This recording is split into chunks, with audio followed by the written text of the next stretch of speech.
ပြန်ပြီးတော့နေလိုက်တော့နော်ကျွန်တော်လည်းမကြိုးစားရင်မကြိုးစားပြီးချင်တော့ကျွန်တော်တို့ပြောတဲ့အတိုင်းလုံးပါနော်တာဟုတ်ကဲ့အဲ့ရမှာလည်းအတိုင်းပဲတစ်ချိန်လုံးကိုရတာပြန်ဆက်နေကိုလည်းတတိလေးနဲ့ဆက်နေမှာလေမတ်တရက်မှာလေမြေပတ်တရက်ချင်တယ်မလားဟုတ်ပြီကျွန်တော်တို့ပြောတိုင်းလိုက်လုံးနော်လုံးမဆိုလို့ရှိရင်ကိုနေကျင်တဲ့ပုံစံတိုင်းနေနေမယ်ဆိုရင်တော့ပြန်ပြီးတော့နေပြီးတော့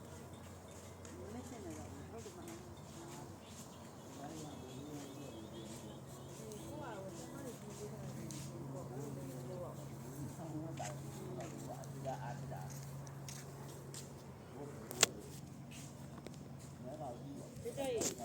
ဒီတဲ့မတ်တရခိုင်းကြည့်မှာရွှေ့ခိုင်းလာ